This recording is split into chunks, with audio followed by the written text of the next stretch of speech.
En visitant une ferme à vendre, le millionnaire est resté figé en voyant le pendentif de la fermière.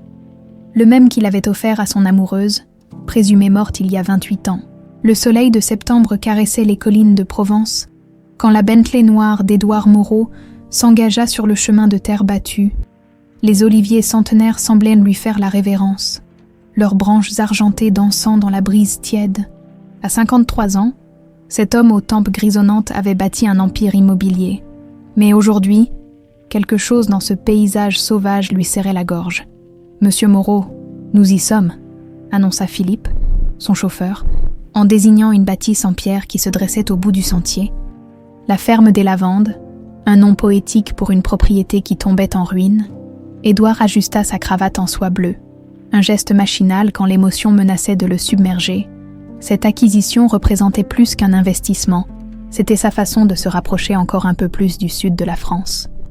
Là où Sophie et lui avaient rêvé de construire leur nid d'amour, il y a une éternité, 29 ans, 29 longues années depuis qu'elle avait disparu de sa vie sans explication, comme une étoile qui s'éteint dans la nuit, il avait retourné Paris, fait appel aux meilleurs détectives privés. Mais Sophie Garnier s'était évaporée comme si elle n'avait jamais existé. Ne restèrent que ses souvenirs, et cette douleur sourde qui l'accompagnait partout, même dans ses plus grands succès professionnels. « Attendez-moi ici, Philippe. Je ne devrais pas en avoir pour longtemps. » Édouard poussa le portillon rouillé qui grinça comme une plainte. Le jardin était envahi de mauvaises herbes, mais on devinait encore les vestiges d'un potager soigneusement entretenu. Des pieds de tomates sauvages grimpaient le long des murs en pierre sèche, et l'odeur de la lavande sauvage embaumait l'air chaud. Il contourna la maison principale, cherchant des yeux la propriétaire, selon son agent immobilier. Une certaine Claire Dubois avait hérité de cette ferme et souhaitait vendre rapidement pour payer les dettes médicales de sa mère adoptive. Une histoire tragique de plus, se disait Édouard, habitué à ces drames familiaux qui finissaient par enrichir son portefeuille immobilier. C'est alors qu'il la vit. Une jeune femme brune agenouillée près d'un puits en pierre, ses cheveux châtains attachés en chignon négligé, laissant s'échapper quelques mèches rebelles. Elle portait une robe en coton jaune paille, et ses pieds nus étaient tachés de terre. Mais ce ne fut ni sa beauté naturelle, ni sa grâce champêtre qui figèrent Édouard sur place. Ce fut le pendentif, une étoile dorée qui brillait sur sa poitrine. Captant les rayons du soleil avec une intensité hypnotique, cette étoile qu'il avait fait graver chez Cartier en 1994, cette étoile unique qu'il avait offerte à Sophie pour ses 24 ans, avec ces mots gravés au dos, « Mon étoile pour l'éternité » et le monde bascula autour de lui. Ses jambes se dérobèrent et il dut s'appuyer contre le mur pour ne pas s'effondrer. Son cœur martelait sa poitrine comme s'il cherchait à s'échapper. C'était impossible, absolument impossible. « Monsieur, ça va ?» La voix de la jeune femme le ramena brutalement à la réalité. Elle s'était relevée et l'observait avec inquiétude, une main en visière pour se protéger du soleil. « Oui, excusez-moi », balbutia-t-il en retrouvant difficilement sa contenance. « Vous devez être Claire Dubois, je suis Édouard Moreau. Nous avions rendez-vous pour la visite. »« Ah oui, bien sûr », répondit-elle en s'essuyant les mains sur sa robe. « Désolée, j'étais en train de récupérer le seau tombé dans le puits. Maman a besoin d'eau fraîche pour ses médicaments. » Édouard hocha la tête machinalement, mais son regard restait rivé sur le pendentif. Même à cette distance, il reconnaissait chaque détail de la petite étoile, chaque courbe qu'il avait dessinée lui-même avant de la faire réaliser par le bijoutier. « C'est un très beau bijou que vous portez », dit-il d'une voix qu'il espérait désinvolte. Claire porta instinctivement la main à son cou, effleurant l'étoile d'or avec tendresse. « Oh ça, c'est un héritage de ma mère. La seule chose qu'elle possédait quand les Dubois l'ont recueillie, elle me l'a transmis quand j'ai eu 18 ans. »« Votre mère ?» Le cœur d'Édouard s'emballa de nouveau. Elle était... Comment s'appelait-elle ? Le visage de Claire se ferma instantanément. Ses yeux noisettes, si doux quelques secondes plus tôt, se durcirent comme de l'ambre. Pourquoi cette question ? Vous êtes ici pour acheter la ferme, pas pour fouiller dans ma vie privée. Pardon, je ne voulais pas être indiscret, c'est juste que ce pendentif, il me rappelle quelqu'un. Quelqu'un ? Claire recula d'un pas, sa méfiance évidente. Qui donc ? Édouard hésita.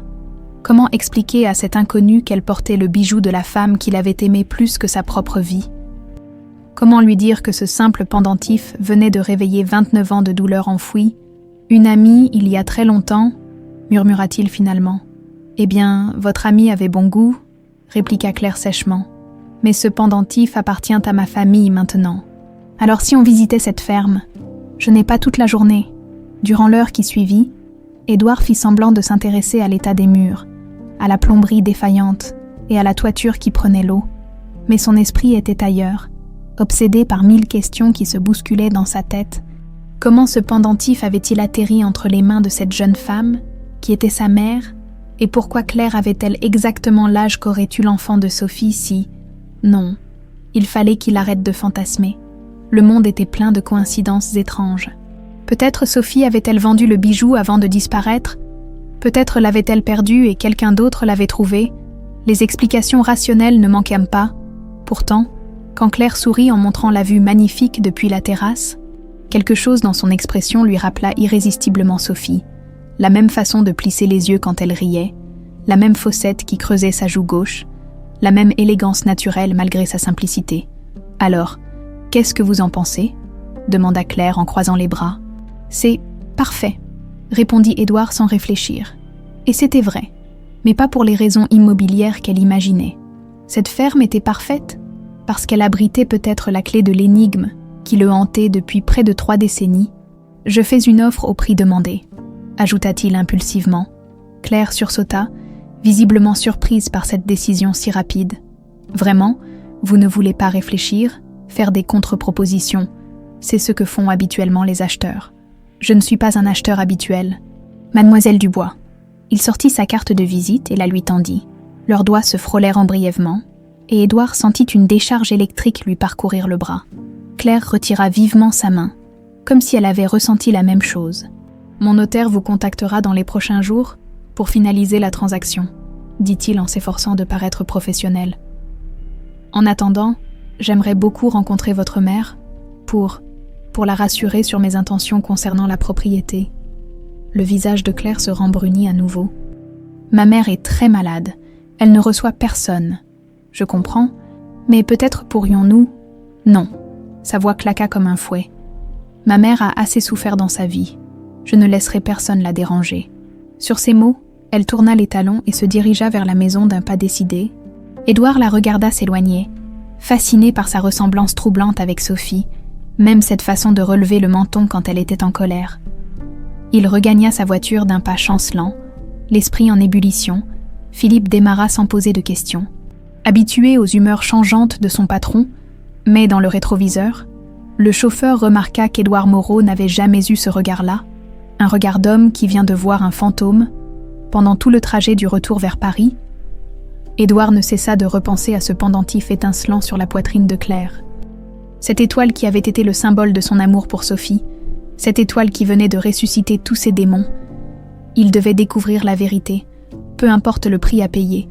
Claire claqua la porte d'entrée avec une violence qui fit trembler les volets. Ses mains tremblaient encore de cette étrange rencontre avec Édouard Moreau. Il y avait eu quelque chose dans son regard, quand il avait aperçu le pendentif, une lueur de reconnaissance qui l'avait profondément troublé. « Claire, tout va bien, ma chérie. » La voix douce d'Hélène Dubois résonna depuis le salon. À 68 ans, cette femme aux cheveux blancs comme neige avait été sa mère de cœur, celle qui l'avait élevée avec un amour inconditionnel. Mais aujourd'hui, quelque chose dans les questions de cet homme d'affaires avait réveillé des doutes enfouis depuis l'enfance. « Oui, maman Hélène, l'acheteur a fait une offre. On va pouvoir payer les soins de maman Sophie. » Claire entra dans le salon où 2 femmes l'attendaient. Hélène, tricotant comme toujours dans son fauteuil en osier, et Sophie, allongée sur le canapé, le regard perdu dans le vague. À 53 ans, Sophie Garnier, elle avait gardé ce nom mystérieux trouvé dans ses vêtements, était encore belle malgré la maladie qui la rongeait. Ses cheveux châtains, désormais striés d'argent, encadraient un visage aux traits délicats que l'amnésia avait figé dans une éternelle mélancolie. « Il a dit quelque chose d'étrange », poursuivit Claire en s'agenouillant près de Sophie. « Il prétendait que mon pendentif lui rappelait quelqu'un. » Sophie tourna lentement la tête vers elle, ses yeux verts si semblables aux siens. Parfois, dans ces moments-là, Claire avait l'impression que sa mère adoptive la reconnaissait vraiment, au-delà du brouillard de sa mémoire brisée. « Quelqu'un » répéta Hélène, ses aiguilles suspendues dans l'air. « Qui donc ?» Il n'a pas voulu le dire, mais j'ai senti qu'il me cachait quelque chose d'important. Claire caressa doucement la joue de Sophie, qui ferma les yeux en souriant imperceptiblement. Ce contact l'apaisait toujours, comme si une partie de son âme reconnaissait celle de sa fille. « Maman Hélène, vous ne m'avez jamais dit exactement dans quelles circonstances vous avez trouvé maman Sophie. Juste qu'elle était blessée et qu'elle avait perdu la mémoire. » Un silence pesant s'installa dans la pièce. Hélène posa son tricot et échangea un regard inquiet avec Maurice, qui venait d'entrer en s'essuyant les mains sur son tablier de jardinier. « Pourquoi ces questions maintenant, ma petite ?»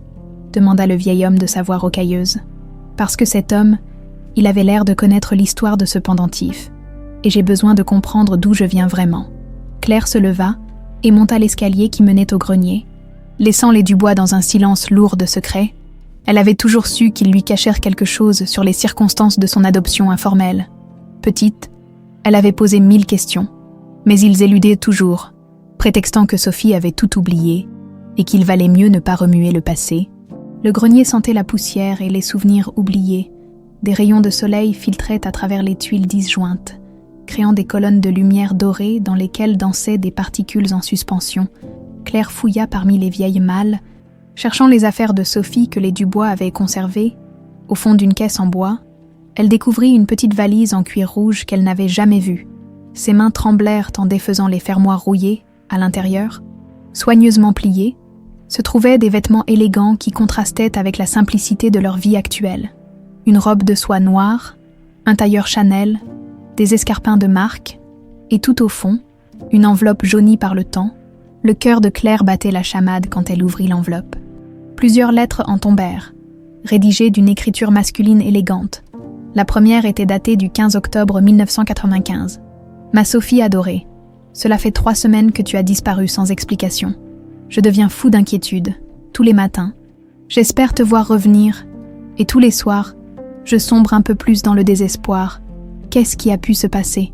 Pourquoi m'avoir quitté alors que nous étions si heureux? Je t'en supplie, donne-moi au moins un signe que tu vas bien. Notre amour méritait mieux qu'un adieu dans le silence. Pour toujours, tiens, Édouard. » Claire laissa échapper un cri étouffé. « Édouard ?» L'homme qui venait d'acheter leur ferme s'appelait Édouard Moreau. Était-ce possible que... Elle déplia fébrilement la 2e lettre, puis la 3e. Toutes racontèrent la même histoire déchirante. Un homme éperdument amoureux, qui cherchait désespérément la femme de sa vie. Les dernières lettres, datées de 1996, parlaient de détectives privés, de recherches infructueuses, de désespoir grandissant. Mais la lettre qui lui glaça le sang était la toute dernière, écrite d'une main différente. Une écriture féminine, nerveuse. « Monsieur Moreau, cessez vos recherches. Sophie Garnier n'existe plus. Elle a choisi de disparaître et de refaire sa vie ailleurs. Vos lettres la dérangent et l'empêchent d'être heureuse. Si vous l'aimez vraiment, respectez son choix et oubliez-la, définitivement. Aucune signature, aucune explication, mais au bas de la page, un petit tampon élégant. Maison de Lattre, notaire conseil. » Claire fouilla frénétiquement dans la valise et découvrit d'autres documents qui lui glacèrent le sang. Un test de grossesse positif, daté d'août 1995, des ordonnances médicales pour des vitamines prénatales et une petite échographie floue où on distinguait la silhouette d'un fœtus de 3 mois. Sophie était enceinte quand elle avait disparu. Enceinte de 3 mois. Et Claire, née en mai 1996, les calculs se bousculaient dans sa tête. Si Sophie était enceinte en août 1995, l'accouchement aurait eu lieu en mai 1996, exactement quand Claire était née selon les papiers d'adoption informels, les jambes coupées. Elle s'effondra sur une vieille chaise. Tout prenait soudain un sens terrible. Elle n'était pas la fille adoptive de Sophie. Elle était sa fille biologique. Et l'homme qui avait acheté leur ferme aujourd'hui était probablement son père. « Claire, tu vas bien là-haut ?» La voix inquiète d'Hélène la ramena à la réalité. Elle rassembla rapidement les lettres et dévala l'escalier, le cœur battant à tout rompre. « Maman Hélène, papa Maurice, il faut qu'on parle, maintenant. » Elle posa les lettres sur la table de la cuisine. Devant les 2 personnes qui l'avaient élevée avec tant d'amour, leurs visages se décomposèrent en reconnaissant les enveloppes. « Oh, ma petite, murmura Hélène, en portant la main à sa bouche. Vous saviez, dit Claire d'une voix blanche. Vous avez toujours su qui j'étais vraiment. Maurice s'effondra sur une chaise, soudain vieilli de 10 ans. On voulait te protéger, ma chérie. Ta mère était dans un état si grave quand on l'a trouvée cette nuit-là. Quelle nuit? Racontez-moi tout. Je veux savoir la vérité. Hélène prit les mains de Claire dans les siennes, ses yeux embués de larmes. C'était en novembre 1995, une nuit de tempête épouvantable. On a entendu des coups de frein, puis un grand fracas près du pont. Maurice est sorti et il l'a trouvée dans sa voiture, au fond du fossé. Elle était enceinte, blessée à la tête, et elle délirait. Elle répétait sans arrêt « Ils m'ont enlevée, ils m'ont enlevée. » Qui ça, ils? On ne l'a jamais su. Quand elle s'est réveillée à l'hôpital, 3 jours plus tard, elle ne se souvenait plus de rien. Amnésia totale. Elle ne savait même plus comment elle s'appelait. Les seules affaires qu'elle avait, c'était cette valise et ce pendentif. Maurice prit le relais, la voix brisée par l'émotion. Les médecins ont dit que le traumatisme crânien était très grave, qu'elle ne retrouverait peut-être jamais la mémoire, et comme elle n'avait aucune famille connue, vous l'avez adoptée, termina Claire dans un souffle. Elle était si fragile, si perdue, et quand tu es née en mai, on s'est dit qu'on formerait une vraie famille tous les 4. Claire regarda ses parents adoptifs à travers ses larmes. Ils avaient enlevé Sophie, et l'avaient élevée par amour pur, sans rien demander en retour. Mais aujourd'hui, la vérité remontait à la surface comme un cadavre qu'on ne peut plus maintenir sous l'eau. L'homme qui était ici aujourd'hui, dit-elle en montrant les lettres d'Édouard. Il s'appelle Édouard Moreau. C'est lui qui a écrit ça. Le silence tomba sur la cuisine comme une chape de plomb. Dehors, le vent s'était levé, faisant gémir les volets de la vieille ferme. « Mon Dieu !» chuchota Hélène. Après toutes ces années, Claire se leva et se dirigea vers le salon où Sophie somnolait. Apaisée par ses médicaments, elle s'agenouilla près d'elle et caressa doucement ses cheveux. « Maman !» murmura-t-elle. « Ton Édouard est revenu. Il te cherche depuis 29 ans. » Sophie ouvrit les yeux et regarda sa fille avec cette lueur fugace de reconnaissance qui perçait parfois le brouillard de sa mémoire. Pour la première fois depuis des années, ses lèvres esquissèrent un sourire plein de douceur, et Claire comprit qu'au fond de son cœur brisé, Sophie se souvenait encore de l'amour de sa vie. 3 jours s'écoulèrent avant que Claire trouve le courage d'appeler Édouard Moreau.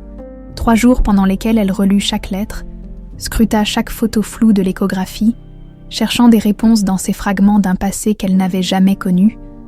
Le numéro de téléphone sur sa carte de visite semblait la narguer depuis le manteau de la cheminée. « Allô ?»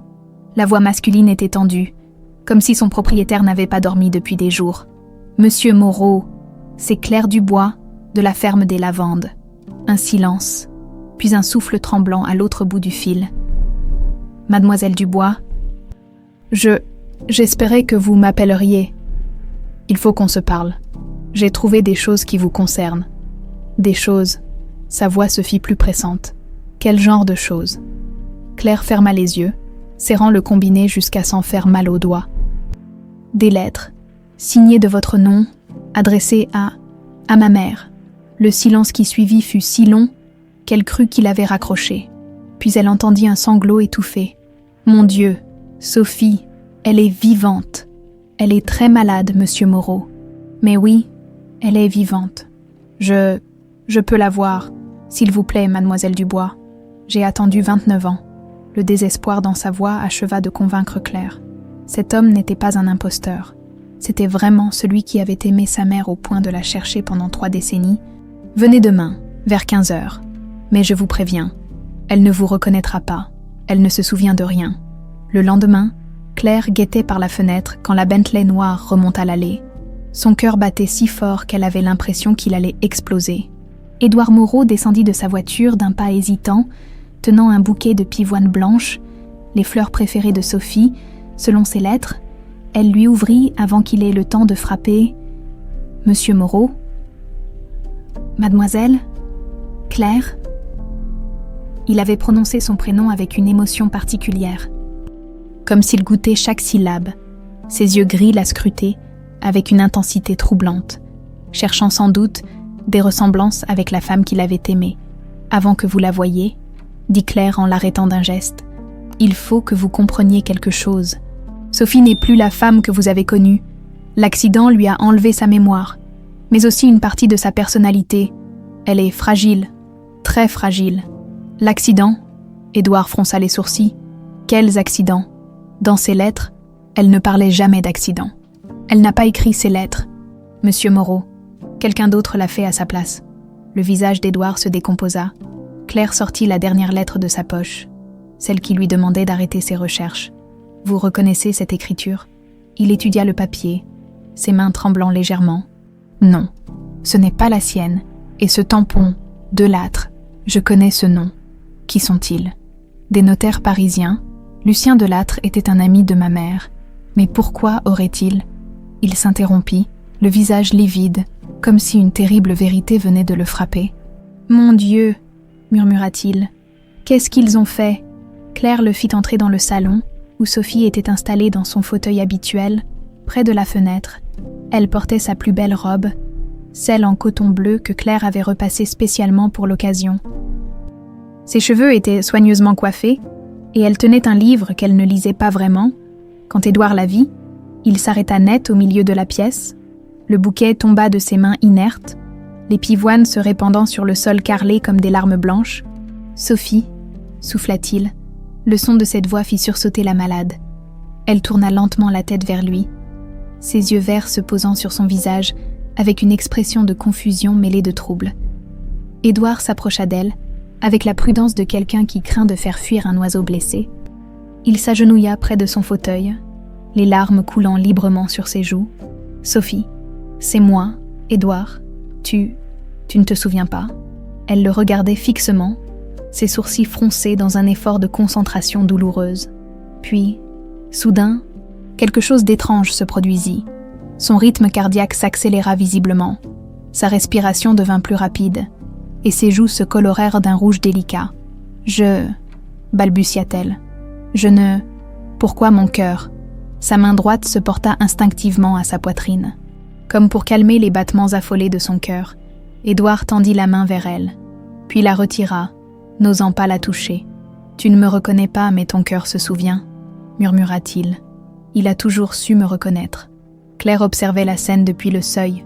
Bouleversée par l'intensité de ce moment, sa mère adoptive, si calme d'habitude, semblait soudain habitée par une émotion qu'elle ne comprenait pas.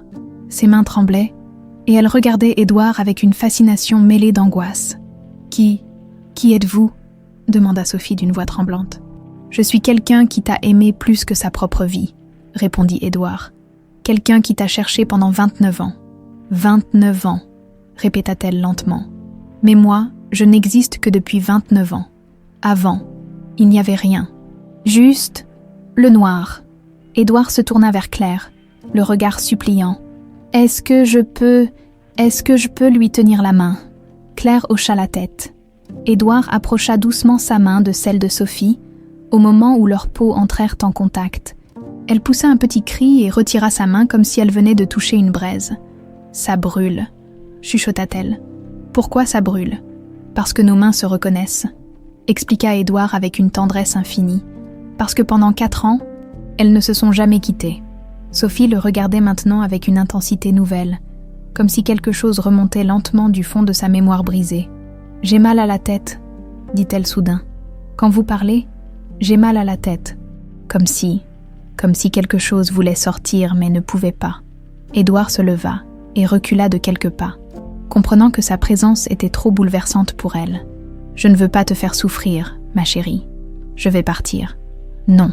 Le cri de Sophie les surprit tous. « Non, ne partez pas, j'ai l'impression que si vous partez, une partie de moi va mourir. » Claire s'approcha et posa une main apaisante sur l'épaule de sa mère. « Maman, tu veux que je reste avec vous ?»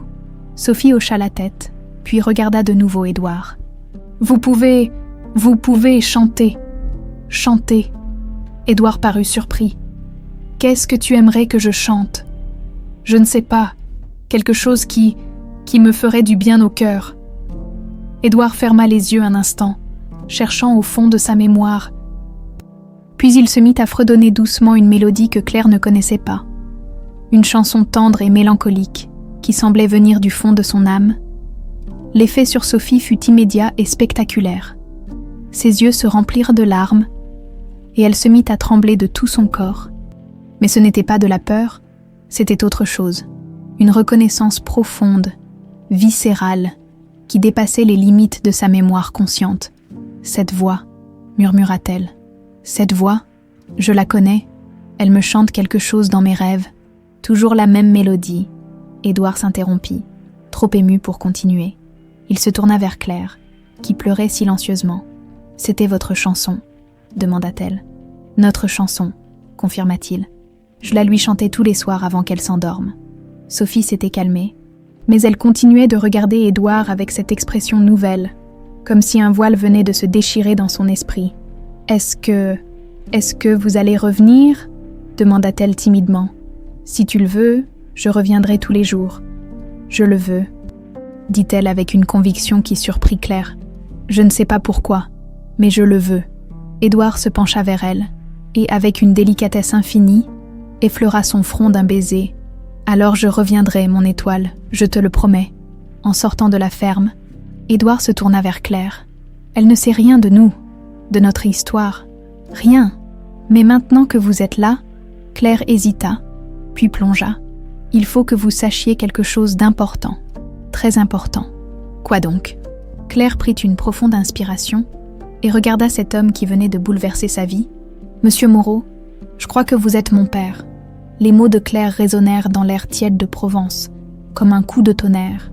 Édouard s'immobilisa sur le seuil de la ferme, sa main crispée sur la poignée de la porte. Il se retourna lentement, son visage livide contrastant avec le bronze de son hâle habituel. « Qu'est-ce que tu viens de dire ? J'ai trouvé un test de grossesse dans les affaires de maman, daté d'août 1995. Je suis née en mai 1996, exactement 9 mois plus tard. » Claire sortit de sa poche l'échographie froissée et la tendit à Édouard d'une main tremblante. Il la saisit comme un objet sacré, ses yeux dévorant chaque détail de cette image floue qui révélait l'existence de son enfant. « Mon Dieu !»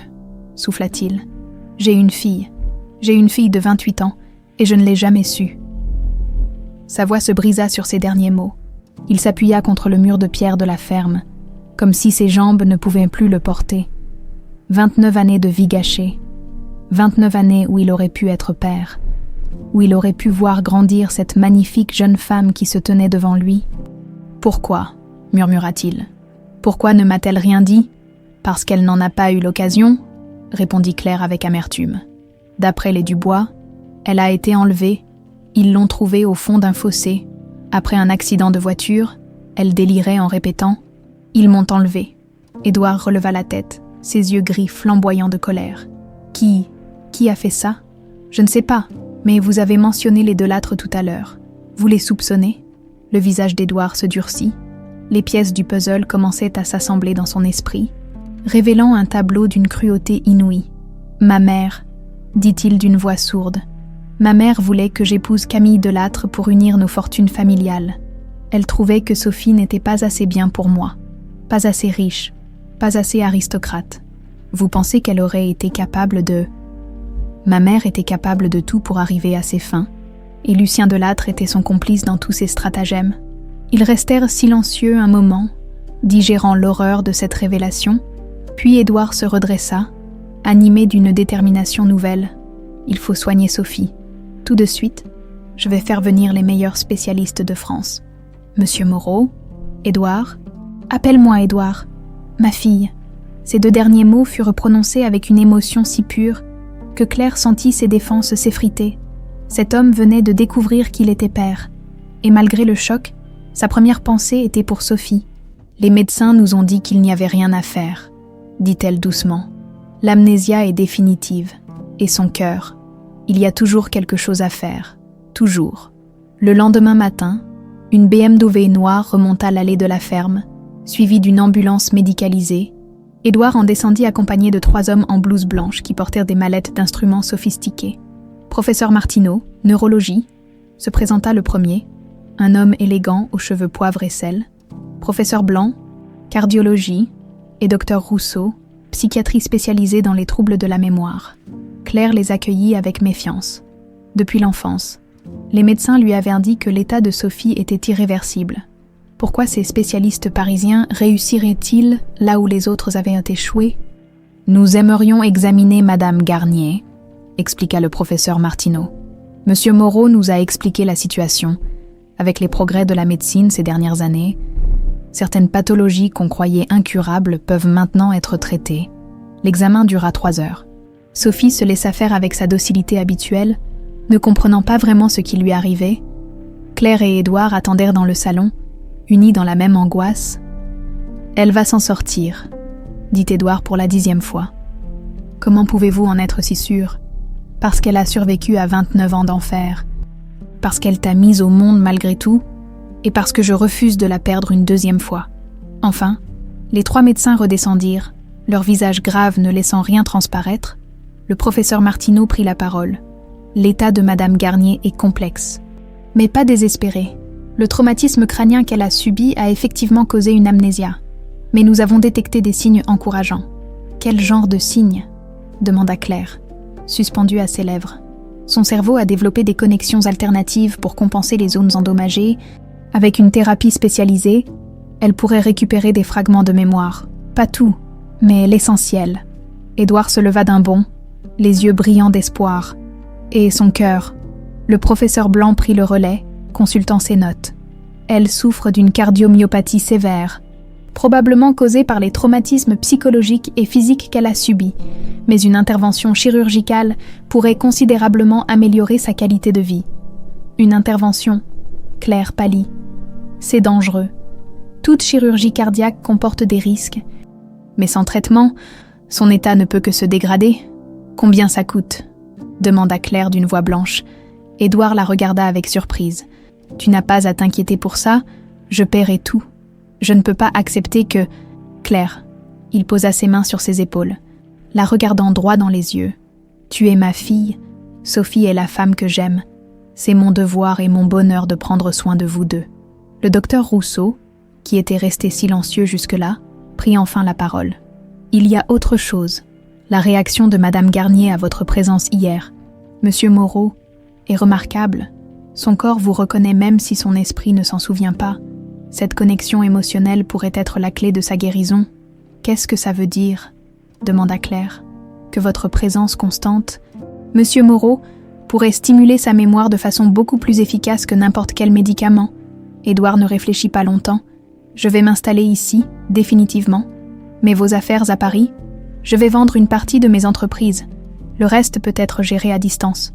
Claire le regardait avec un mélange d'admiration et d'incrédulité. Cet homme était prêt à sacrifier son empire financier pour soigner une femme qui ne se souvenait même pas de lui. « Pourquoi ?» murmura-t-elle. « Pourquoi feriez-vous tout ça ? Parce que pendant 29 ans, j'ai cru qu'elle m'avait abandonnée. J'ai vécu dans la culpabilité et la rancœur. Maintenant que je sais la vérité, je vais rattraper le temps perdu pour elle et pour toi. » 2 semaines plus tard, les papiers étaient signés. Édouard avait vendu 40% de ses parts dans Moreau Développement, libérant les fonds nécessaires au traitement de Sophie. Un centre médical privé de Marseille avait accepté de prendre en charge son cas, et la date de l'opération était fixée au mois suivant. La ferme des Lavandes bourdonnait maintenant d'une activité nouvelle. Édouard avait fait installer une chambre médicalisée pour Sophie, équipée de tout le matériel nécessaire pour surveiller ses constantes vitales. Des infirmières se relayaient jour et nuit, et un kinésithérapeute venait 3 fois par semaine pour maintenir sa forme physique, mais le plus important était ailleurs. Chaque matin, Édouard s'installait près du lit de Sophie et lui parlait, il lui racontait leur histoire, leurs projets d'avenir, leurs rêves brisés, il lui montrait des photos de leur jeunesse, espérant déclencher quelque chose dans sa mémoire endormie, et parfois, très rarement, Sophie souriait, un sourire fugace, mystérieux, comme si une partie d'elle reconnaissait ses visages, ses voix, ses histoires d'un bonheur perdu. « Elle va guérir », répétait Édouard chaque soir à Claire. « Je le sens. Elle revient vers nous peu à peu. » Claire l'observait avec tendresse. En quelques semaines, cet homme était devenu le père qu'elle n'avait jamais eu. Attentionné, protecteur, prêt à tout pour sa famille retrouvée, les Dubois eux-mêmes l'avaient adopté, touchés par sa dévotion sincère. Un matin, alors qu'Édouard chantonnait leur chanson d'amour, Sophie ouvrit les yeux et le regarda longuement. « Édouard » murmura-t-elle. « C'était la première fois qu'elle prononçait son nom consciemment. Il s'agenouilla près de son lit, les larmes aux yeux. « Oui, ma chérie, c'est moi. Je rêve de toi depuis si longtemps, mais je croyais que ce n'était que des rêves. Non, mon amour, ce ne sont pas des rêves, c'est notre vie qui revient. » Elle sourit, ce sourire lumineux qu'il avait tant aimé autrefois. « Notre fille. Où est notre fille ?» Édouard se tourna vers Claire, qui se tenait sur le seuil, bouleversée. « Elle est là, Sophie. Elle est là et elle est magnifique. » L'aube se levait sur la Provence, quand le camion de déménagement remonta péniblement l'allée de la ferme des Lavandes. Édouard regardait par la fenêtre de sa nouvelle chambre, l'ancienne remise que Maurice avait transformée en studio, et souriait malgré la fatigue. Après 48 ans de vie parisienne, il allait enfin habiter à la campagne, près de ses femmes. « Monsieur Moreau, où voulez-vous qu'on mette le piano ?» cria l'un des déménageurs depuis la cour. « Dans le salon principal, s'il vous plaît, près de la fenêtre qui donne sur les lavandes. » Claire descendit l'escalier en bâillant. Ses cheveux ébouriffés encadrant son visage ensommeillé, 3 semaines de cohabitation avaient suffi pour qu'elle s'habitue à la présence de cet homme qui était entré dans leur vie comme un ouragan bienveillant. « Un piano ?» dit-elle en se frottant les yeux. « Vous jouez ?» Sophie adorait m'entendre jouer. J'espère que ça l'aidera à se souvenir. Il avait dit cela avec cette tendresse particulière qui caractérisait désormais chacune de ses paroles quand il parlait de sa mère. Claire avait appris à reconnaître cette intonation. Ce mélange d'amour intact et de douleur ravivée qui colorait sa voix, elle dort encore. Non, elle prend son petit déjeuner avec Hélène, elle parle de jardinage. C'était un progrès remarquable. Depuis l'arrivée d'Édouard, Sophie manifestait un intérêt nouveau pour le monde qui l'entourait. Comme si sa présence avait réveillé en elle une curiosité endormie depuis des années, les déménageurs installèrent le piano avec 1000 précautions. C'était un Steinway grand queue qui avait coûté une fortune à transporter depuis Paris. Mais Édouard n'avait pas hésité une seconde. Si la musique pouvait ramener Sophie, alors aucun prix n'était trop élevé. Vers midi, quand le calme fut revenu dans la ferme, Édouard s'installa au piano et commença à jouer une mélodie douce, mélancolique. Ses doigts couraient sur les touches avec une grâce naturelle. Révélant des années de pratique, Sophie, qui tricotait sur la terrasse, leva soudain la tête. La pelote de laine tomba de ses genoux et roula sur les dalles de pierre. Elle se leva lentement et se dirigea vers le salon comme attirée par un aimant invisible. « Cette musique » murmura-t-elle en s'arrêtant sur le seuil. Édouard continua de jouer sans se retourner, mais Claire vit ses épaules se tendre. Il avait remarqué la présence de Sophie derrière lui. « Chopin », dit Sophie d'une voix étrangement assurée. « Nocturne en mi bémol majeur ». Les mains d'Édouard s'immobilisèrent sur le clavier. Il se retourna lentement, le souffle coupé. « Tu te souviens du nom ?» Sophie fronça les sourcils, comme si elle cherchait à saisir quelque chose qui lui échappait. « Je ne sais pas pourquoi, mais cette mélodie, elle me fait pleurer. Pourquoi est-ce que je pleure ?» Des larmes coulaient effectivement sur ses joues, des larmes qu'elle ne comprenait pas. Claire s'approcha d'elle et lui prit doucement la main. « Parce que ton cœur se souvient, maman, même si ta tête a oublié. » Sophie regarda tour à tour Claire et Édouard, ses yeux verts brillants de confusion et d'émotion. « Vous étiez, nous étions heureux, avant. Nous étions les plus heureux du monde, » répondit Édouard en se levant du tabouret du piano. « Je te jouais cette pièce tous les dimanches matins, pendant que tu préparais le café. »« Le café » répéta Sophie lentement, avec de la cannelle. Le cœur d'Édouard s'emballa. C'était exactement comme cela qu'elle préparait le café autrefois, avec une pincée de cannelle du Sri Lanka qu'elle achetait dans une épicerie fine de Saint-Germain. « Oui, ma chérie, avec de la cannelle. » Sophie porta la main à sa tempe, grimaçant légèrement. « Ça fait mal quand j'essaie de me rappeler, comme si quelque chose refusait que je me souvienne. » Édouard s'approcha d'elle avec précaution, comme on approche d'un animal blessé. « N'essaie pas de forcer. Laisse les souvenirs revenir naturellement. Est-ce que je peux m'asseoir à côté de toi pendant que tu joues ?» Bien sûr. Il reprit place au piano, et Sophie s'installa sur une chaise près de lui quand il recommença à jouer. Elle ferma les yeux et se laissa bercer par la musique. Sa respiration se fit plus profonde, plus paisible, comme si cette mélodie la réconciliait avec une partie oubliée d'elle-même. Claire les observait depuis l'embrasure de la porte, émue par cette scène d'une intimité touchante, pour la première fois depuis qu'elle connaissait Sophie. Celle-ci semblait vraiment apaisée. Les jours suivants s'organisèrent autour d'une routine nouvelle. Édouard se levait à l'aube pour préparer le petit déjeuner. Il avait découvert qu'il aimait cuisiner, lui qui n'avait jamais ouvert un réfrigérateur de sa vie parisienne. Sophie descendait vers 8 heures, toujours vêtue de sa robe de chambre bleue, et ils prenaient leur café ensemble en silence. Puis venait le moment de la thérapie. Le docteur Rousseau avait établi un programme précis, exercice de mémoire, stimulation sensorielle, travail sur les émotions.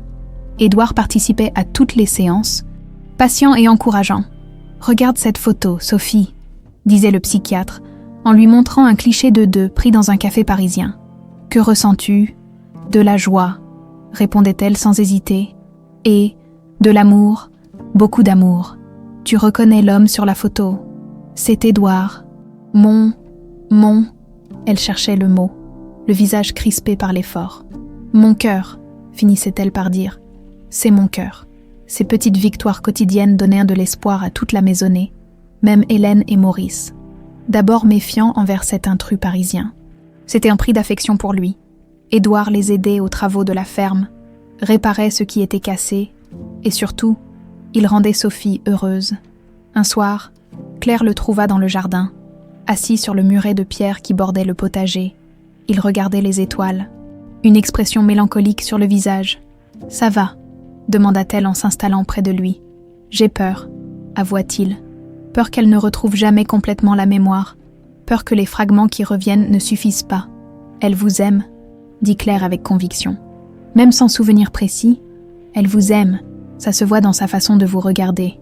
Et toi, tu m'acceptes vraiment comme ton père. Claire le regarda. Cet homme qui avait bouleversé sa vie en quelques semaines. Il avait la vulnérabilité de quelqu'un qui a trop souffert, mais aussi la force de celui qui refuse d'abandonner.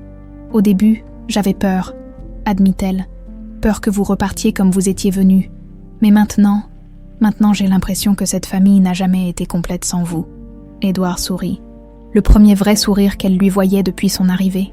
Tu sais, quand j'ai appris que j'étais père, ma première pensée a été le regret. Regret d'avoir raté tes premiers pas, tes premiers mots, tes chagrins d'enfant. Mais maintenant, je me dis que peut-être que c'est notre chance de construire quelque chose de neuf, une famille différente, mais une vraie famille. Vous croyez qu'elle guérira complètement ? Je ne sais pas, mais même si elle ne retrouve que des bribes du passé, nous créerons de nouveaux souvenirs. C'est ça l'amour, ne jamais renoncer. Le lendemain matin, Sophie les surprit tous en descendant pour le petit déjeuner. Elle se dirigea directement vers Édouard et posa sa main sur sa joue. « J'ai rêvé de nous cette nuit », dit-elle doucement. « Nous étions dans un appartement avec de grandes fenêtres et tu me lisais des poèmes. » Édouard retint son souffle. C'était exactement leur rituel du dimanche après-midi dans leur studio de Montmartre. « Tu te souviens des poèmes ? Baudelaire », répondit-elle sans hésiter. « L'invitation au voyage, mon poème préféré. » Il la prit dans ses bras, bouleversé par ce retour inattendu du passé. « Mon enfant, ma sœur, songe à la douceur, » commença-t-il. « D'aller là-bas vivre ensemble, » continua Sophie. Les larmes aux yeux, Claire les regardait s'étreindre, consciente d'assister à un miracle. Petit à petit, morceau par morceau, sa mère revenait vers eux, et avec elle, c'était toute leur famille qui renaissait. La date de l'opération approchait. Dans 2 semaines, Sophie serait entre les mains des chirurgiens marseillais, mais pour la première fois depuis longtemps, l'espoir était plus fort que la peur. Octobre apportait ses premières fraîcheurs sur les collines de Provence. Sophie s'était installée dans son fauteuil habituel, près de la fenêtre du salon, emmitouflée dans le châle en cachemire qu'Édouard lui avait offert. Le docteur Rousseau venait de terminer sa séance hebdomadaire de thérapie et l'atmosphère était électrique d'espoir. Aujourd'hui, nous allons essayer quelque chose de différent, annonça le psychiatre en sortant de sa mallette un petit magnétophone. La stimulation auditive peut parfois débloquer des souvenirs que les images n'arrivent pas à réveiller. Il appuya sur le bouton de lecture. Les premières notes d'une chanson française des années 90 emplirent la pièce. Sophie sursauta, ses mains se crispant sur les accoudoirs de son fauteuil. « Éteignez ça », dit-elle d'une voix tremblante. « Vous reconnaissez cette chanson ?» demanda doucement le docteur Rousseau. « Oui, non, je ne sais pas. » Sophie portait ses mains à ses tempes, son visage exprimant une douleur physique. « Ça me fait mal, » Cette voix me fait mal. Édouard s'agenouilla près d'elle, inquiet. Ma chérie, qu'est-ce qui ne va pas? Cette chanson, elle me rappelle quelque chose de terrible, quelque chose que je ne veux pas me rappeler. Le docteur Rousseau arrêta immédiatement la musique. Dans le silence qui suivit, Sophie se calma progressivement, mais ses yeux restaient emplis d'une terreur incompréhensible. Qu'est-ce que c'était que cette chanson?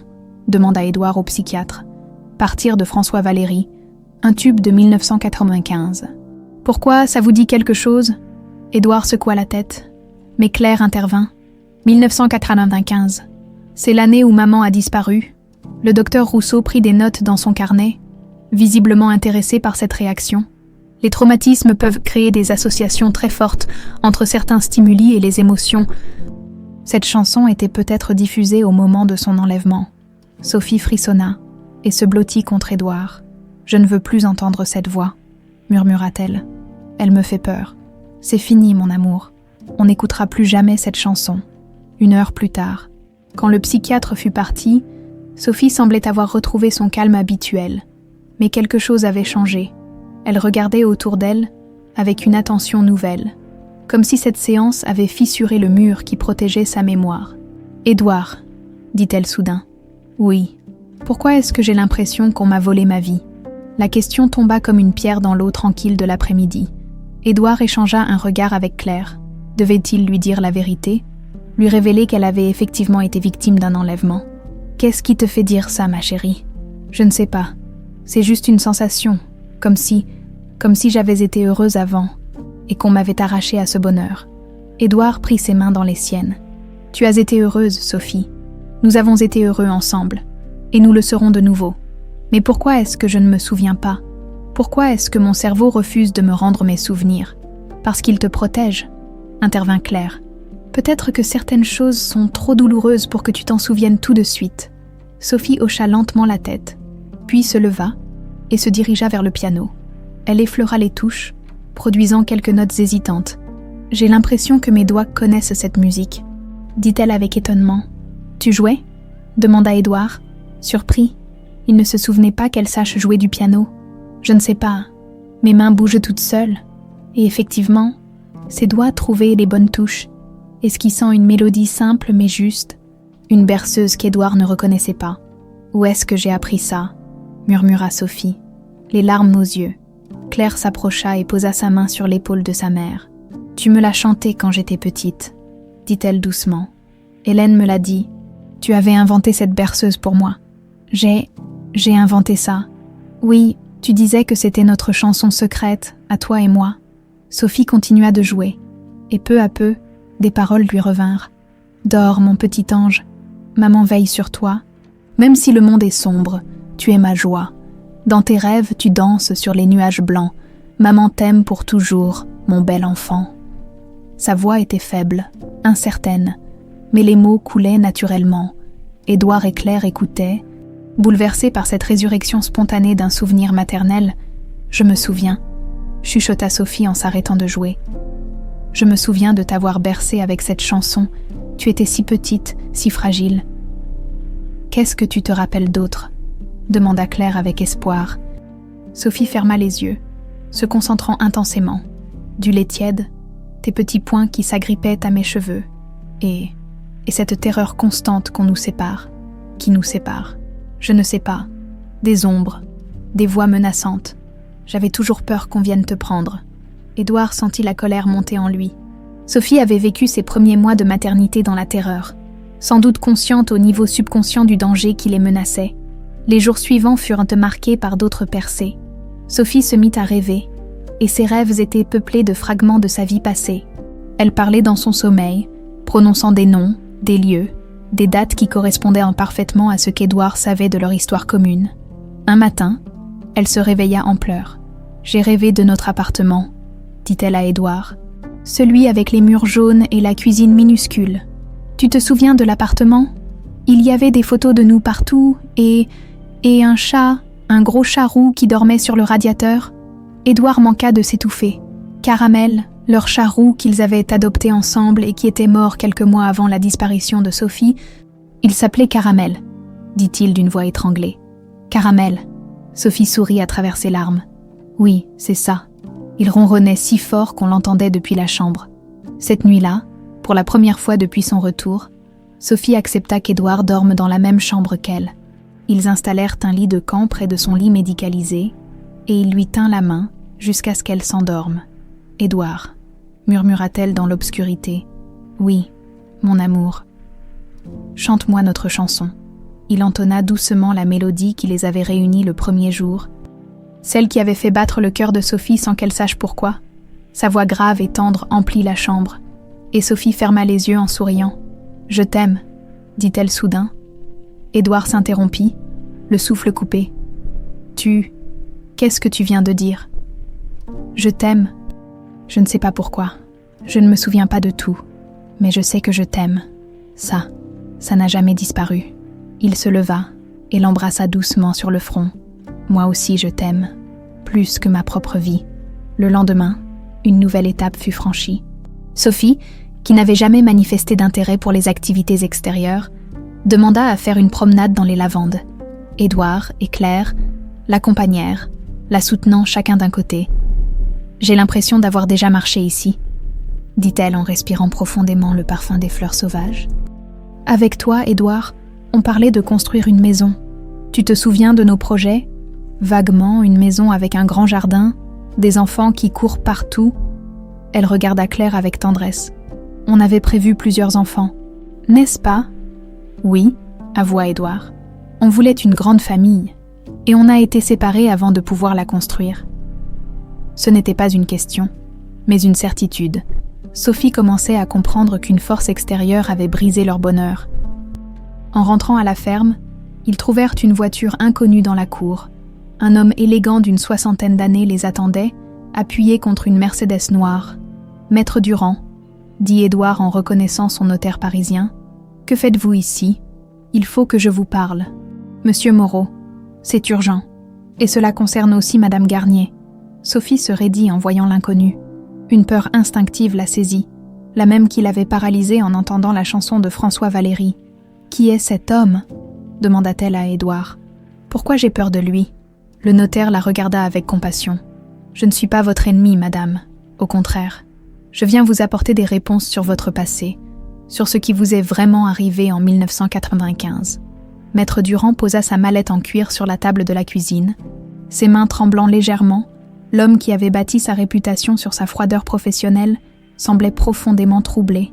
Sophie s'était installée entre Édouard et Claire, cherchant instinctivement leur protection. « Avant tout, je dois vous présenter mes excuses, » commença le notaire d'une voix grave. « Ce que je vais vous révéler aujourd'hui, j'aurais dû vous le dire il y a des années, mais la peur et l'argent m'ont fait taire. » Édouard se raidit sur sa chaise. « L'argent, de quoi parlez-vous, maître ? De votre mère, Monsieur Moreau, de Madame Geneviève Moreau et de son complice, Lucien Delattre. » Au nom de Delattre, Sophie porta instinctivement la main à sa gorge, comme si quelque chose l'étranglait. Ce nom résonnait dans sa mémoire brisée comme un écho de cauchemar. « Je le connais, » murmura-t-elle. « Cet homme, je le connais. » Maître Durand sortit de sa mallette une grande enveloppe jaunie par le temps. « Il y a 3 jours, j'ai reçu ceci par courrier recommandé. L'expéditrice est Madame Brigitte Lemaire, l'infirmière qui s'occupe de votre mère depuis son placement en maison spécialisée. Ma mère, » Édouard blêmit. « Qu'est-ce qu'elle a à voir là-dedans ? Madame, votre mère souffre d'Alzheimer en phase terminale, mais parfois, dans ces moments de lucidité, elle est rongée par la culpabilité. Elle a dicté cette confession à son infirmière, craignant d'emporter ses secrets dans la tombe. D'une main hésitante, il sortit plusieurs feuilles manuscrites et une cassette audio. « Je vous préviens, ce que vous allez entendre va bouleverser votre vision de votre famille. » Monsieur Moreau, Édouard jeta un regard à Sophie, qui hocha imperceptiblement la tête. Elle aussi avait besoin de connaître la vérité. « Lisez !» dit-il d'une voix ferme. Maître Durand chaussa ses lunettes et commença sa lecture d'une voix monotone qui contrastait avec l'horreur des mots qu'il prononçait. « Moi, Geneviève Moreau, saine d'esprit malgré la maladie qui me ronge, confesse par la présente les crimes que j'ai commis avec Lucien Delattre contre Sophie Garnier et mon fils Édouard. En septembre 1995, j'ai découvert que cette fille comptait épouser mon fils. Pire encore, elle était enceinte de lui. Cette union aurait été un déshonneur pour notre famille. Sophie n'était qu'une petite bourgeoise sans fortune, Indigne du nom des Moreau, j'ai contacté Lucien Delattre, dont la fille Camille était promise à Édouard depuis l'enfance selon nos accords familiaux. Ensemble, nous avons élaboré un plan pour séparer définitivement ces deux jeunes gens. La voix du notaire tremblait maintenant. Sophie s'était mise à pleurer silencieusement, des souvenirs terrifiants refaisant surface par bribes. Le 15 octobre 1995, Lucien a envoyé 3 hommes enlever Sophie Garnier à la sortie de son travail. Elle devait être conduite dans une propriété isolée des Delattre dans les Cévennes, où on lui ferait comprendre qu'elle devait disparaître de la vie de mon fils. Mais Sophie s'est montrée plus courageuse que prévu. Elle a tenté de s'échapper pendant un orage, profitant d'un moment d'inattention de ses ravisseurs. Dans sa fuite, elle a perdu le contrôle de la voiture qu'elle avait volée et a eu un grave accident. Les hommes de Lucien l'ont retrouvée inconsciente dans un fossé. Voyant qu'elle était grièvement blessée et amnésique, ils ont décidé de l'abandonner là, pensant qu'elle mourrait ou qu'on ne pourrait jamais remonter jusqu'à nous. Claire étouffa un cri d'horreur. Sa mère avait été abandonnée comme un animal blessé. Enceinte et seule, dans la nuit provençale, pour couvrir nos traces, Lucien a envoyé à Édouard une lettre prétendant venir de Sophie, lui demandant d'arrêter ses recherches. Mon fils a cru que la femme qu'il aimait l'avait quitté de son plein gré. Pendant ce temps, j'ai tout fait pour le pousser vers Camille Delattre. Mais Édouard n'a jamais pu oublier Sophie. Il n'a épousé personne, consacrant sa vie à son travail et à sa douleur. Je pensais que notre secret mourrait avec nous, mais la maladie qui me prend m'a fait comprendre l'horreur de mes actes. J'ai détruit 3 vies, celle de Sophie, celle de mon fils, et celle de l'enfant qui n'a jamais connu son père. Je demande pardon à Dieu et aux victimes de ma cruauté, que cette confession serve à réparer, autant que possible, le mal irréparable que j'ai causé.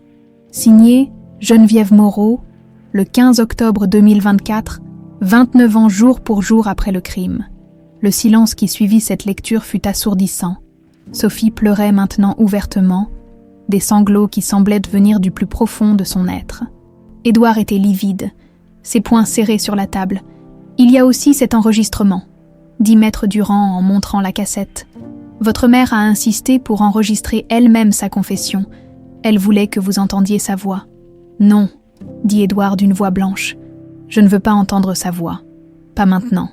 Claire prit la main de sa mère, qui tremblait comme une feuille. Maman, tu te souviens maintenant? Des fragments, chuchota Sophie. Une voiture noire, des hommes qui me poussaient, la pluie, si froide sur mon visage, et cette douleur au ventre. J'avais si peur pour toi, ma chérie, si peur qu'il te fasse du mal. Édouard se leva brusquement et donna un violent coup de poing dans le mur. 29 ans, hurla-t-il. 29 ans de ma vie gâchée à cause de cette sorcière. Et Sophie, mon Dieu, Sophie, qu'est-ce qu'ils t'ont fait? Il se tourna vers elle, les larmes aux yeux. Tu étais enceinte et terrifiée, et moi je t'en voulais de m'avoir quittée. J'étais en colère contre toi alors que tu étais la victime. Sophie se leva péniblement et s'approcha de lui. Avec une tendresse infinie, elle essuya ses larmes. Tu ne pouvais pas savoir, dit-elle doucement. Personne ne pouvait savoir. Mais j'aurais dû continuer à chercher. J'aurais dû comprendre que tu n'aurais jamais pu me quitter de ton plein gré. Tu m'as cherché. Pendant des mois, tu m'as cherché, ces lettres que Claire a trouvées en témoignent. Maître Durand tout sauta discrètement. Il y a autre chose, dit-il. Selon la confession de votre mère, Lucien Delattre est toujours vivant. Il a fait carrière en politique et occupe actuellement un poste important au conseil régional. Édouard se retourna vivement. Il est vivant. Ce monstre est encore vivant. Il semblerait que oui, et d'après l'infirmière de votre mère, il aurait été récemment informé de votre retrouvailles avec Madame Garnier. Un froid glacial s'abattit sur la cuisine. Claire sentit ses cheveux se dresser sur sa nuque. « Qu'est-ce que ça veut dire? Que vous n'êtes peut-être pas en sécurité ?» avoua le notaire. « Cet homme a déjà tué une fois pour protéger ses secrets. Enfin, il a essayé de tuer. » Sophie vacilla et dut s'appuyer contre la table. « Il va revenir, » murmura-t-elle. « Je le sens. Il va revenir pour finir ce qu'il a commencé. » Édouard la prit dans ses bras, sentant son corps frêle trembler contre le sien. « Jamais, » dit-il avec une détermination farouche. « Plus jamais personne ne te fera du mal. Je te le jure sur ma vie. »« Que devons-nous faire ?» demanda Claire. Maître Durand rangea les documents dans sa mallette. « D'abord, porter plainte Cette confession constitue un témoignage accablant. Ensuite, vous protégez. Lucien Delattre est un homme puissant et sans scrupules. Non, dit Édouard d'une voix ferme. D'abord, nous soignons Sophie. L'opération a lieu dans 1 semaine. Ensuite, nous nous occuperons de Delattre. Édouard, intervint Sophie. Et si je ne m'en sortais pas, tu auras perdu ta chance de le faire payer. Il la regarda dans les yeux. Avec cet amour intact qui avait survécu à 3 décennies de séparation, ta vie vaut plus que toutes les vengeances du monde, mon amour. D'abord tu guéris, ensuite nous obtenons justice. Cette nuit-là, pour la première fois depuis des années, Sophie dormit d'un sommeil paisible. La vérité était enfin sortie, libérant son esprit du poids d'un traumatisme qu'elle n'avait jamais pu comprendre. Mais à 300 km de là, dans son bureau du conseil régional, Lucien Delattre raccrochait son téléphone avec un sourire mauvais.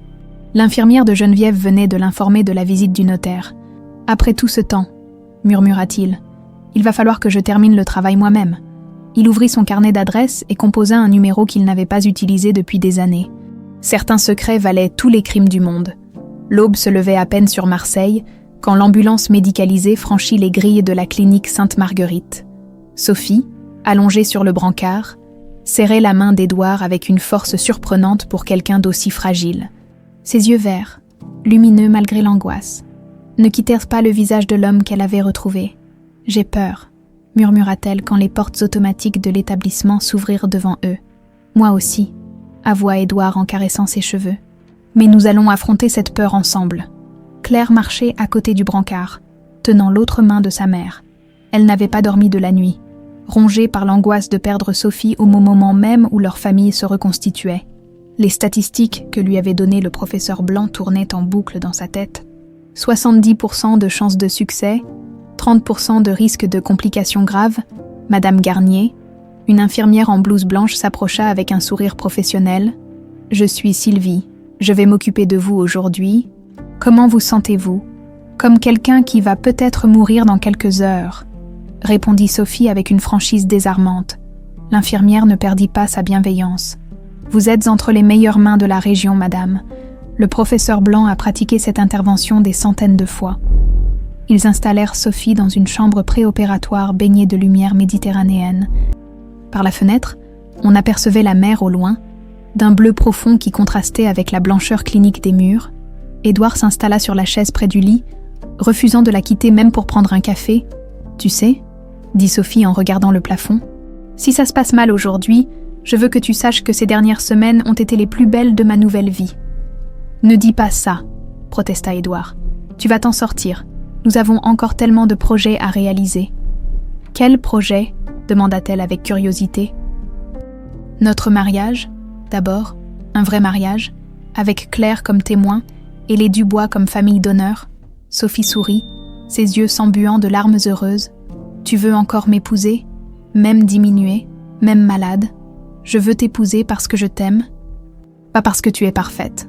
D'ailleurs, qu'il est. » Claire s'approcha du lit et prit la main de sa mère. « Et moi, j'aimerais que tu sois là pour voir tes petits-enfants, » dit-elle doucement. « Des petits-enfants. » Sophie écarquilla les yeux. « Tu es enceinte ? » ?»« Non, pas encore.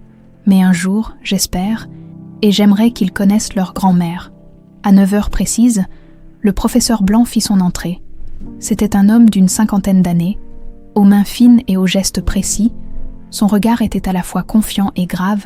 « Madame Garnier, êtes-vous prête ? Aussi prête qu'on peut l'être quand on confie son cœur à un inconnu, » répondit-elle avec un sourire tremblant. « Dans ce cas, nous allons prendre le plus grand soin de votre cœur, et je vous promets de vous le rendre en meilleur état. » Les préparatifs commencèrent. Édouard et Claire furent invités à quitter la chambre pendant que l'équipe médicale préparait Sophie pour l'intervention. Dans le couloir, père et fille se retrouvèrent face à face, unis dans la même angoisse. « Et si on la perdait ?» chuchota Claire. « On ne la perdra pas, » répondit Édouard avec une conviction qu'il était loin de ressentir. « Elle est trop forte. Elle a survécu à l'enlèvement, à l'accident, à 29 ans d'amnésie. Elle ne va pas nous abandonner maintenant. » Ils s'installèrent dans la salle d'attente. Un espace beige et impersonnel où d'autres familles vivaient les mêmes angoisses.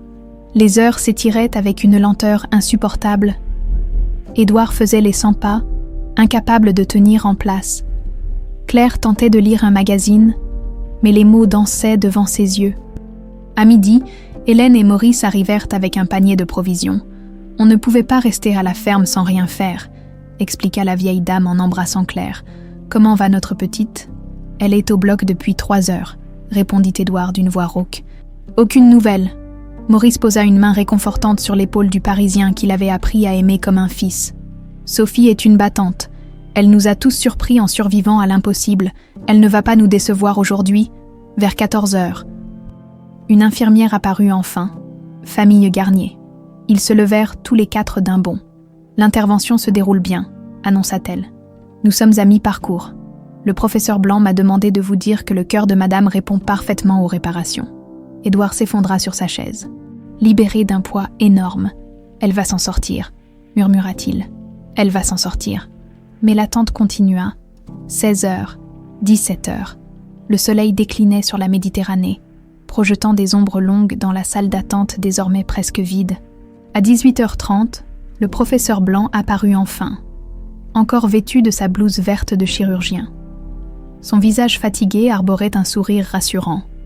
« L'intervention est terminée, » annonça-t-il, « et c'est un succès complet. » Claire éclata en sanglots de soulagement. Édouard serra le chirurgien dans ses bras, oubliant toutes les conventions. « Comment va-t-elle » demanda-t-il. « Son cœur fonctionne parfaitement. Nous avons réparé toutes les lésions et implanté un pacemaker préventif, avec du repos et de la rééducation. Elle devrait retrouver une qualité de vie normale. Et sa mémoire. C'est le plus surprenant. L'anesthésie a parfois des effets inattendus sur les patients amnésiques. Il est possible qu'elle récupère encore des souvenirs. 1 heure plus tard, ils purent enfin voir Sophie. Elle dormait paisiblement dans son lit de réanimation, entourée de machines qui bipaient régulièrement. Son visage avait retrouvé des couleurs et sa respiration était profonde et régulière. « On peut lui parler ?» demanda Claire. « Oui, mais doucement. Elle émerge progressivement de l'anesthésie. » Édouard s'approcha et prit délicatement la main de Sophie. À ce contact, elle ouvrit lentement les yeux. Son regard était flou, mais elle sourit en le reconnaissant. « Édouard ?» Sa voix était faible. « Mais Claire, c'est fini. C'est fini, mon amour. Tu as été parfaite. J'ai rêvé de nous pendant l'opération, » murmura-t-elle. « De notre premier rendez-vous, tu m'avais emmené voir les parapluies de Cherbourg au cinéma. » Édouard sursauta. Elle se souvenait d'un détail précis de leur histoire commune. « Tu te rappelles le film. Je me rappelle que tu pleurais à la fin, » dit-elle avec un sourire taquin, « et que tu avais prétendu avoir quelque chose dans l'œil. » Claire et les Dubois échangèrent des regards émerveillés.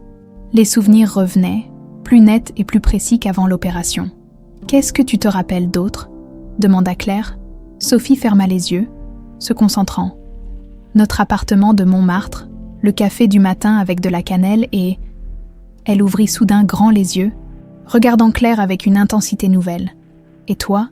Je me souviens de ta naissance, de cette nuit de mai où tu as décidé d'arriver plus tôt que prévu. Tu te souviens de ma naissance. Tu étais si pressée de voir le monde. Hélène paniquait. Maurice courait partout. Et moi je n'avais qu'une peur, que ton père ne soit pas là pour te voir naître. » Elle tendit la main vers Édouard. « Pardonne-moi. Pardonne-moi de ne pas avoir pu te dire que tu allais être papa. » Édouard prit sa main et la porta à ses lèvres. « Il n'y a rien à pardonner, ma chérie. Rien de tout cela n'était ta faute. Maintenant, je me souviens de tout, » chuchota Sophie. « De leur plan, de l'enlèvement, de l'accident, mais aussi de notre bonheur d'avant. Et je veux retrouver ce bonheur. Édouard, je veux que nous soyons enfin la famille que nous aurions dû être. Nous le serons, promit-il. Dès que tu seras remise, nous nous marierons. Et cette fois, personne ne pourra nous séparer. » Sophie sourit et ferma les yeux, apaisée, pour la première fois depuis 29 ans. Elle s'endormit avec tous ses souvenirs intacts et l'homme qu'elle aimait à ses côtés, dans le couloir. Claire essuyait ses larmes de joie quand son téléphone sonna. Numéro inconnu. « Allô ? Mademoiselle Dubois ? Ici Lucien Delattre, je crois qu'il est temps que nous parlions. » Claire sentit le sang se glacer dans ses veines en entendant ce nom. Lucien Delattre, l'homme qui avait orchestré l'enlèvement de sa mère 29 ans plus tôt. Elle s'éloigna de la chambre de Sophie et se dirigea vers une zone isolée du couloir. « Qu'est-ce que vous me voulez ?» demanda-t-elle d'une voix qu'elle s'efforçait de garder ferme. Direct. J'aime ça. Vous tenez ça de votre mère, sans doute. La voix de Delattre était onctueuse, calculée. Je suppose que vous avez reçu la visite du notaire Durand. Comment savez-vous ça? Ma chère enfant, j'ai des yeux et des oreilles partout. Surtout quand il s'agit de protéger ma réputation. Claire serra le téléphone si fort que ses jointures blanchirent. Votre réputation, vous voulez parler de celle d'un enlèvement et tentative de meurtre? Un rire froid résonna dans l'appareil. Tentative de meurtre. Allons donc. Il s'agissait simplement de dissuader une jeune femme ambitieuse de poursuivre une liaison inappropriée. L'accident était regrettable, mais non intentionnel. Vous êtes un monstre. Je suis un homme pragmatique. Mademoiselle Dubois. Et aujourd'hui, nous avons un problème mutuel à résoudre. Claire regarda vers la chambre où sa mère récupérait de son opération, entourée de l'amour d'Édouard et des Dubois. Nous n'avons aucun problème mutuel. Détrompez-vous? Cette confession de la pauvre Geneviève, que la sénilité a rendue si bavarde, représente une menace pour ma carrière politique, une carrière qui m'a demandé 40 ans d'efforts. Tant mieux, j'espère qu'elle vous détruira. Comme vous êtes naïve, sa voix se durcit. Savez-vous qui je suis aujourd'hui, mademoiselle? Conseiller régional, président de 3 commissions importantes, ami personnel du préfet. J'ai des moyens que vous ne soupçonnez même pas. Claire sentit une peur froide l'envahir, mais elle tint bon. Qu'est-ce que vous voulez? Une rencontre. Vous, moi, et quelques documents à signer. En échange, votre petite famille pourra vivre en paix. Quel document? Une déclaration attestant que la confession de Geneviève est le fruit de sa démence sénile. Que jamais Sophie Garnier n'a été victime d'un enlèvement, qu'elle a quitté Édouard de son plein gré avant de disparaître volontairement. Jamais, la voix de Claire claqua dans le couloir désert. Jamais nous ne signerons un tel mensonge. Réfléchissez bien. Ma chère, votre mère sort tout juste d'une opération délicate. Son cœur est encore fragile. Il serait dommage qu'un stress intense, disons, un cambriolage violent à la ferme, ne compromette sa convalescence. La menace était à peine voilée. Claire comprit qu'elle avait affaire à un homme prêt à tout. Vous nous menacez. Je vous offre une solution raisonnable à un problème délicat. Demain soir, 20h, au restaurant Le Petit Nice à Marseille. Venez seul avec Édouard, nous discuterons en personne civilisée. Et si nous refusons, alors vous découvrirez jusqu'où peut aller un homme qui a déjà tué une fois pour protéger ses secrets. La communication fut coupée. Claire resta quelques instants immobile, tremblante. Avant de retourner vers la chambre de Sophie, elle trouva Édouard assis au chevet de sa compagne, qui dormait paisiblement sous perfusion. « Édouard, chuchota-t-elle, il faut qu'on parle. Urgence !» Ils sortirent dans le couloir, et Claire lui rapporta mot pour mot sa conversation avec Delattre. Le visage d'Édouard se durcit progressivement, ses mâchoires se crispant. « Ce salaud ose nous menacer !» gronda-t-il. « Après ce qu'il a fait subir à Sophie, qu'est-ce qu'on fait ? On prévient la police. Avec quoi ? Des menaces au téléphone. Il niera tout. Et tu as entendu ? Il a des appuis partout. » Claire s'effondra sur une chaise du couloir. « J'ai peur, Édouard. Peur qu'il s'en prenne à maman pendant qu'elle est vulnérable. » Édouard réfléchit intensément. 30 ans dans les affaires lui avaient appris qu'on ne négociait avec les maîtres chanteurs qu'en position de force. « On va y aller, » décida-t-il. « Quoi ? Mais c'est de la folie. » « Non, c'est de la stratégie, mais pas comme il l'imagine. » Il sortit son téléphone. « J'ai quelques contacts moi aussi, et contrairement à Delattre, les miens travaillent du bon côté de la loi. » Le lendemain matin, Sophie était transférée en chambre normale. Sa récupération était remarquable, et elle avait retrouvé la quasi-totalité de ses souvenirs. Le professeur Blanc était émerveillé par ses progrès. « Dans une semaine, vous pourrez rentrer chez vous, » annonça-t-il. « Votre cœur fonctionne parfaitement. » Mais quand Édouard et Claire lui expliquèrent la menace de Delattre, Sophie blêmit. « Il faut fuir, » dit-elle. « Partir loin d'ici, cet homme est capable de tout. »« Non, » répondit fermement Édouard. « Nous avons assez fui.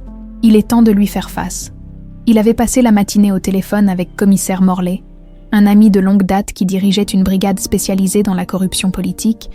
L'homme avait accepté de l'aider, intrigué par cette affaire qui pourrait compromettre un élu régional. « Vous portez ça », dit Édouard à Claire en lui tendant un petit boîtier électronique. « Micro-émetteur, tout sera enregistré. Et s'il nous fouille ? Il ne s'y attendra pas. Pour lui, Nous sommes des victimes terrorisées venues négocier. Il va se montrer arrogant, confesser ses crimes pour nous impressionner. Le soir venu, ils laissèrent Sophie aux bons soins des Dubois et se rendirent au restaurant convenu. Le Petit Nice était un établissement huppé du Vieux-Port, fréquenté par la bourgeoisie marseillaise, un cadre parfait pour un chantage en costume-cravate. Lucien Delattre les attendait à une table isolée, près des baies vitrées qui donnèrent sur le port. À 68 ans, c'était encore un bel homme, aux cheveux argentés impeccablement coiffés et au regard d'acier. Il portait un costume anthracite qui devait coûter plus que le salaire mensuel d'un ouvrier. « Ponctuel, j'apprécie », dit-il en se levant pour les accueillir. « Mademoiselle Dubois, Monsieur Moreau, asseyez-vous, je vous prie. » Édouard examina cet homme qui avait détruit sa vie. Il était plus petit qu'il ne l'avait imaginé, mais son charisme était indéniable. Un prédateur en costume de gentleman. « Allons droit au but, » dit Édouard. « Qu'est-ce que vous voulez exactement ?» Delattre sourit et sortit une chemise de sa mallette. 3 signatures sur ces documents. Le premier atteste que la confession de Geneviève Moreau est sans valeur, produit d'un esprit malade. Le second déclare que Sophie Garnier a quitté volontairement la France en 1995. Le troisième est un engagement de confidentialité. « En échange de quoi ?» demanda Claire. « De votre sécurité et d'un dédommagement financier substantiel, disons, 2 millions d'euros pour compenser vos désagréments. » Édouard faillit exploser de rire. « Vous voulez nous acheter ? Tout le monde a un prix, monsieur Moreau. Le vôtre est simplement plus élevé que la moyenne. » « Et si nous refusons ?» Le masque de civilité de Delattre glissa imperceptiblement. « Alors vous découvrirez que je n'ai pas survécu 40 ans en politique en laissant mes ennemis me détruire. » Il se pencha vers eux. « Vous croyez que l'enlèvement de 1995 était mon premier crime ? Que la tentative de meurtre sur Sophie était la plus grave de mes actions ?»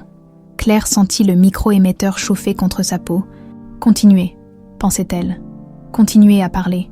J'ai fait disparaître des journalistes trop curieux. J'ai organisé des accidents de voiture très convaincants. J'ai même fait interner quelques témoins gênants dans des asiles psychiatriques. » Édouard joua le jeu, feignant la terreur. « Qu'est-ce qui nous garantit que vous tiendrez parole si nous signons ? Mon intérêt, des témoins morts ou fous, ne peuvent plus me nuire. Mais ils créent des complications.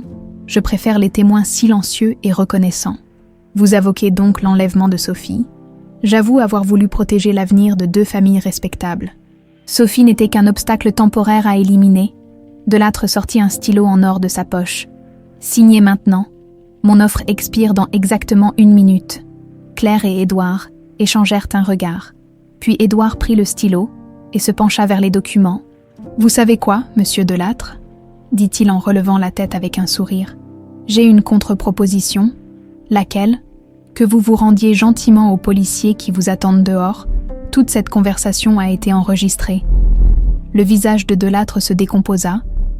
Il regarda autour de lui et aperçut effectivement plusieurs hommes en civil qui s'approchaient discrètement de leur table.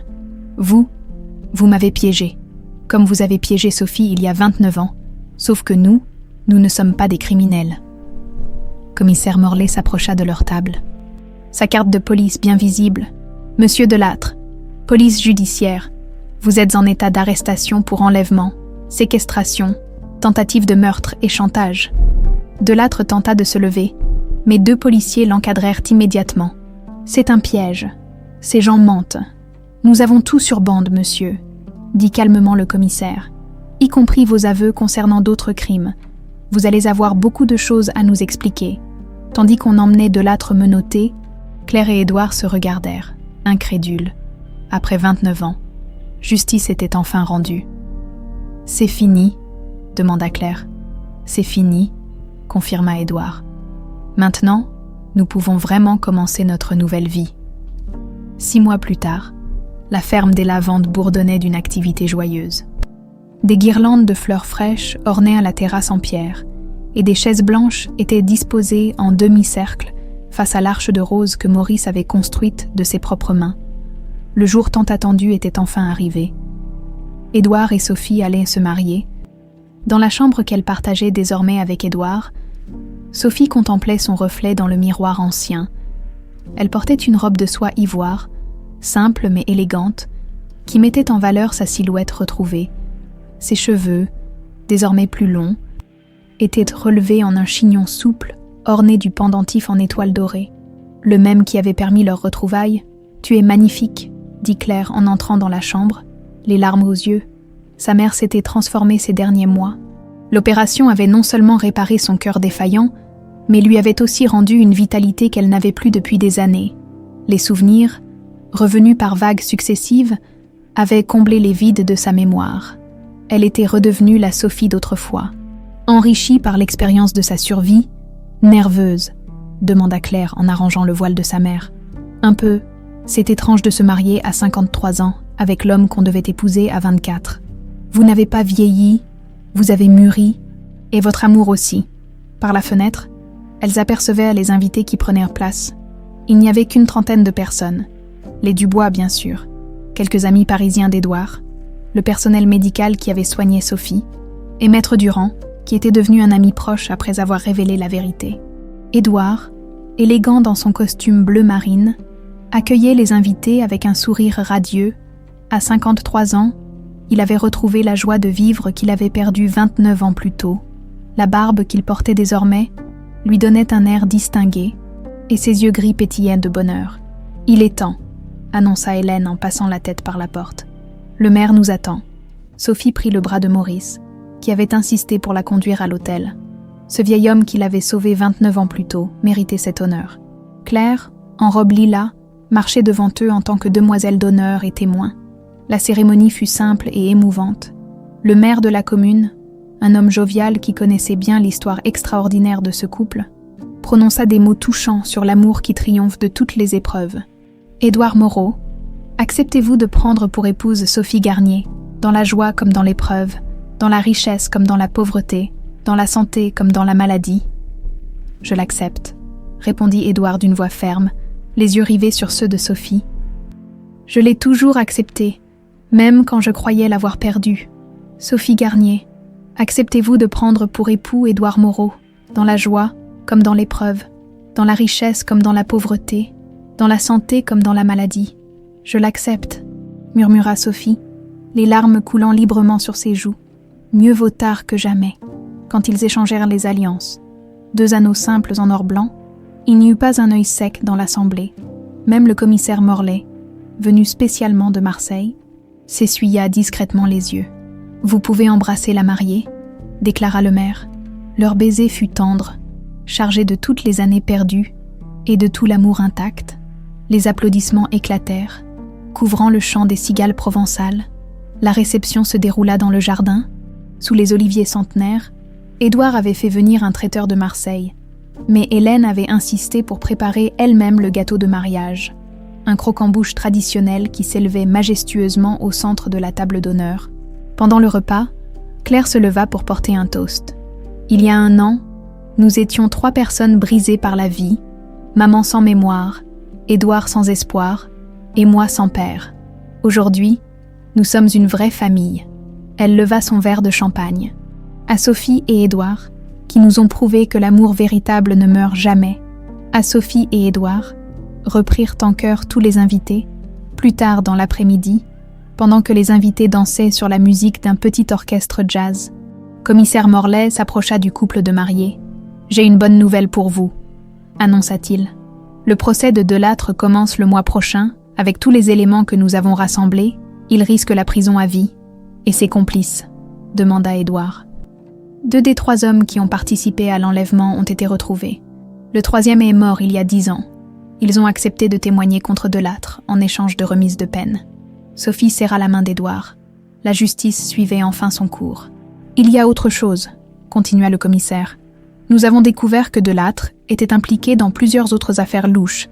Votre courage a permis de démasquer un réseau de corruption qui sévissait depuis des décennies, vers le soir. Quand les derniers invités furent partis, la famille se retrouva sur la terrasse pour regarder le coucher de soleil. Sophie, changée en robe de coton blanc, se blottit contre Édouard dans la balancelle qu'il avait installée face au champ de lavande. « Heureuse ?» demanda-t-il en caressant ses cheveux. « Plus que je ne l'ai jamais été, même avant l'accident. Pourquoi ? Parce qu'avant j'avais 24 ans et je croyais que le bonheur était dû. Maintenant je sais qu'il est précieux et fragile. Je l'apprécie chaque seconde. » Claire s'approcha d'eux, tenant à la main une lettre officielle qu'elle venait de recevoir. J'ai quelque chose à vous annoncer, dit-elle avec excitation. L'association que j'ai créée vient d'obtenir une subvention importante.